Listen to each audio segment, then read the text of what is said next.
some nouns in English cannot be counted. These are called uncountable nouns because they are uncountable. They cannot be counted. Right, there you go. These are words, for example, as wood. When I say these, try saying them after me. Wood, water, grass, money, jewelry. Jewelry.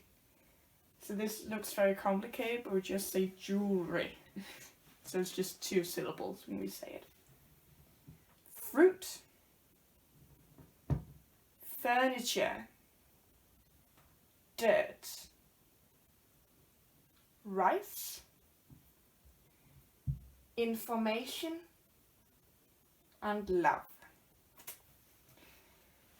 These things are uncountable nouns. Now, uncountable nouns fall under some categories normally. So we have material. Material, that would be wood, for example, or metal. Wood, metal, crayon, fabric, just material. So some material, you cannot count that. That is uncountable. Then we have ideas. So idea, the word in itself, is countable, but ideas that are not concrete.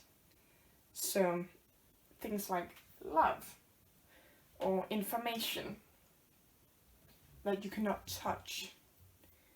So love, information, work, they're concepts, right? Abstract concepts. Those are uncountable. Very small things, so things that we think of as a whole, but it consists of very small pieces. For example, rice. Rice has little grains, or dirt.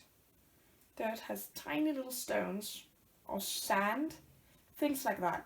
So it's made of very small pieces, but there are so many you cannot count them. Then it is just uncountable. An uncountable noun. Then we have liquids, so things that are fluids. For example, water, coffee, oil, tea, soda, mate, all kinds of things. These will, I think, always be uncountable. And then we have some others that don't fall under these categories, and you just have to sort of learn them. For example, furniture. So you cannot count furniture in English. Or money. It's also uncountable. Jewelry. Jewelry, that's necklaces and wristbands, rings, earrings, things like that. That's jewelry, but jewelry in itself is an uncountable noun. It's more like a concept than an actual thing in English. So some of them you just have to learn. So you have to listen. Yeah. These uncountable nouns, first of all, you cannot count them. They cannot be counted. So you cannot say 1 wood or 1 water, because it's uncountable. There is no plural version. So all of these words have only one form. You cannot change these forms.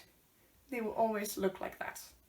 So you cannot say woods or something like that, because it's a concept more than one thing. So you cannot make it plural. And because it is neither plural nor singular, It's just concept, sort of, a fluid thing. We have no indefinite article either. In English, the articles are a or an when they're indefinite, and if it's definite, then it's the or the.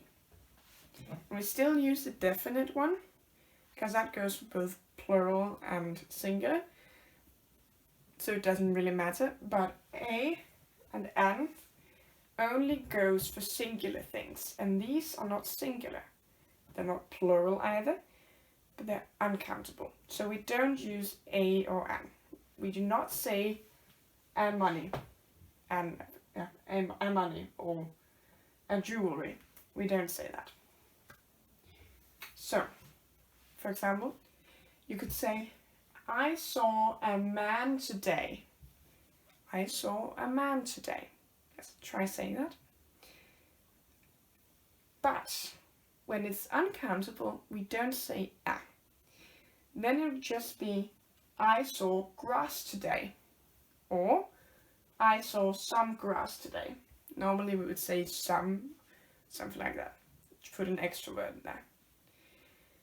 But we do not say, I saw a grass today. That just makes no sense. Yes. Grammatically, we treat it as singular. That means all the verbs will be singular. We say, grass is green, not grass are green. And when we refer to it, we don't say them, because that is plural. We just say it, right? Or this, or something like that. Because that's how we treat it as singular when we have to choose. Except when it comes to clothes. There are a few words about clothes that are uncountable, like shorts, pants, trousers. You don't say a trouser. You always say it in plural. And then you say a pair of trousers, a pair of shorts, a pair of pants. But that's the only way you say it. But that is always in plural. So we always put the S there, shorts, pants, trousers. And we don't say this pair with this trousers or something like that. We say these. Yeah, we don't say this. Oh yes, sorry. We do say this furniture, right? But with trousers, you say these. So when it's clothes, they're plural. But you don't have to think about that, because once you hear a lot of English, it just comes naturally with those. Yes.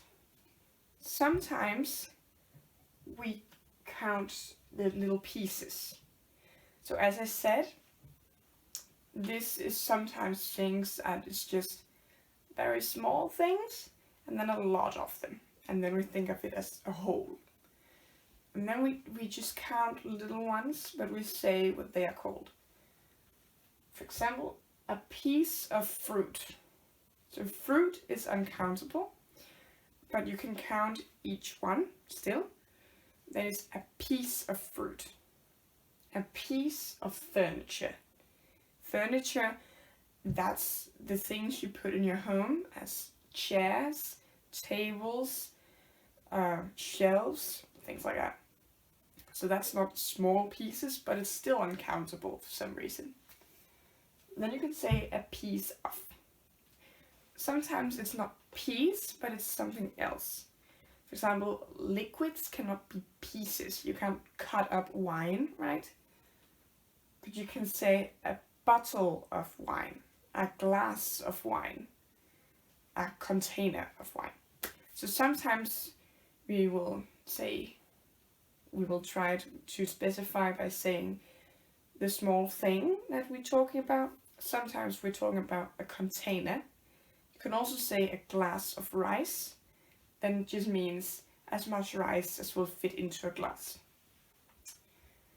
And when we say the little piece, sometimes it has a specific name, such as a grain of salt or a grain of rice. Okay, then the last rule I have for you is that we use quantifiers for amount. So if we want to say there's not just a little bit of something, but there's a lot, or maybe we want to say there's a little bit, then we say a little of, or just little, or we say much, stuff like that. So we can say some, for example. Some is very used. I saw some grass today. Let me just remove this. Some grass, some furniture, some love, something like that. Or little. There's a little dessert left because I ate most of it. A lot of. I ate a lot of dessert. Things like that. And we can use these to say how much there is, even though we cannot count it. We can still say how much there is, we can just not say how many. Okay. All of this is how we treat uncountable nouns. Now, there's one exception. I wrote it in a little box over here so it looks too innocent. And that is types of something. Because these uncountable nouns become countable if we're talking about a type. So a type of wine would be a wine. So then suddenly we use the indefinite article, or we could say more wines, then it's different kinds of wine. But if we're talking about just wine, then it's uncountable. So we do this with all of them. If you say them in plural, you're talking about different types. So types of wood would be woods, or types of grass would be grasses. And you have many grasses to choose from, right? Then you choose one type of grass. Or fruit. Fruits, that's different kinds, right? So if you have 2 pieces of fruit, those are 2 fruits. Fruit, this one is one of the difficult ones because it can both be countable and uncountable. You can also say a fruit, right? And then it's just a single fruit and doesn't even have to be a whole kind of fruit. But normally it's uncountable. So then a fruit would be apples, for example. Rice, there are different kinds of rice, and that would be rices. So a rice could be jasmine rice, for example. I think that's one called that. So, uncountable nouns cannot be counted and has no plural. We treat it as a singular with the verbs and everything. It has no indefinite article, but we use the definite. And we can count the little pieces, or we can count containers. And we use quantifiers to specify amount. And if we say them in plural, or if we use the indefinite article, it's because it's a type of the thing. And that is uncountable nouns.